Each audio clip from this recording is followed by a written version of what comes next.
नमस्कार, मैं हूं स्निग्धा। आप देख रहे हैं हमारी ये खास पेशकश।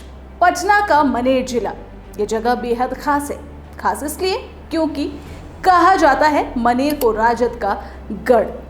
और इस बार बिहार विधानसभा चुनाव को लेकर मनेर में दो चेहरे आमने सामने हैं। ऐसा हम इसलिए कह रहे हैं क्योंकि याद हो कि पूर्व मंत्री सह विधायक तेज प्रताप यादव ने रविवार को मनेर के विधायक को अपने निशाने पर लिया था। मनेर में रेप के बाद हत्या की गई लड़की के पीड़ित परिवार से मुलाकात करने के दौरान तेज प्रताप इशारों में कहा कि स्थानीय विधायक जनता के बीच नहीं पहुंच रहे हैं। इसके साथ ही उन्होंने और भी कई कुछ बातें कही। अब ऐसे में ये सोचना गलत नहीं होगा कि क्या आरजेडी विधायक भाई वीरेंद्र के खिलाफ तेज प्रताप के हुंकार से बदलेगा मनेर का समीकरण, क्योंकि इस पर राजद की पकड़ काफी मजबूत मानी जाती है। अगर पटना जिले के मनेर विधानसभा सीट की बात की जाए तो इस सीट का गठन 1951 में हुआ था। यादव बहुल्य इस सीट को राजद का गढ़ माना जाता है। इसके साथ ही राजद के भाई वीरेंद्र लगातार 4 बार से इस सीट पर जीत हासिल कर रहे हैं। पिछली बार उन्होंने बीजेपी के निखिल आनंद को इस सीट से हराया था। यहां अब तक 18 चुनाव हो चुके हैं, जिनमें 2 उपचुनाव शामिल हैं।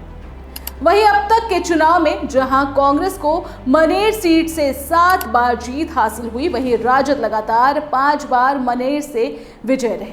इसके अलावा 2 बार निर्दलीय उम्मीदवार यहां से जीते।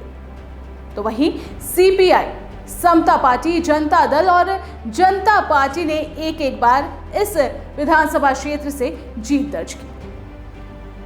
इसके बाद बात करते हैं 2005 से लगातार मनेर सीट पर भाई वीरेंद्र जीतते आ रहे हैं। इससे पहले साल 2020 के चुनाव में भाई वीरेंद्र ने बीजेपी के निखिल आनंद को हराया था और इस बार लालू यादव के बड़े बेटे तेज प्रताप यादव ने भाई वीरेंद्र के खिलाफ इस जगह पर मोर्चा खोल दिया है।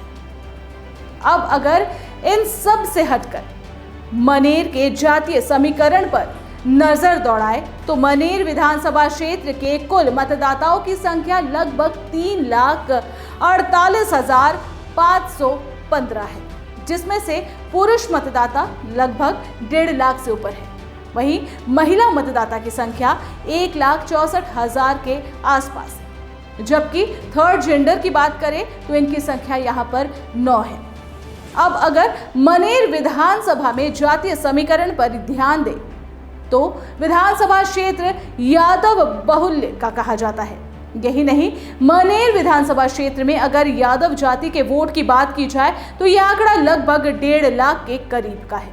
मतलब 1.5 लाख के करीब यादव मतदाता इस क्षेत्र में है। तो वहीं वैश्य जाति की बात की जाए तो उनकी संख्या 50,000 है। कोरी और कुर्मी मतदाताओं की संख्या 35,000 है, जबकि महादलित जाति की बात की जाए तो उनकी संख्या 45,000 है। अल्पसंख्यक समुदाय के भी 25,000 मतदाता है। वहीं राजपूत समुदाय के 20,000 और भूमिहार समुदाय के 30,000 मतदाता लगभग इस विधानसभा क्षेत्र में है।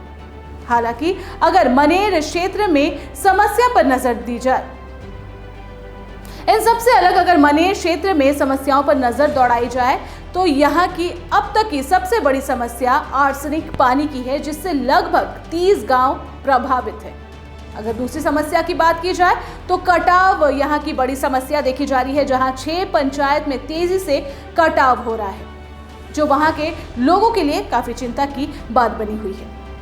साथ ही बेहतर कॉलेज का मुद्दा भी छात्रों के लिए मनेर विधानसभा में चिंता का विषय है। लेकिन अब सवाल तो यह है कि तेज प्रताप राजद से अलग हो गए हैं और अब वो राजद के गढ़ में मनेर में वहां के विधायक के खिलाफ मोर्चा खोल चुके हैं। लेकिन इसका परिणाम क्या होता है, ये तो आने वाला विधानसभा चुनाव के बाद ही पता चल पाएगा। हमारे इस खास पेशकश में इतना ही। दीजिए इजाजत। नमस्कार।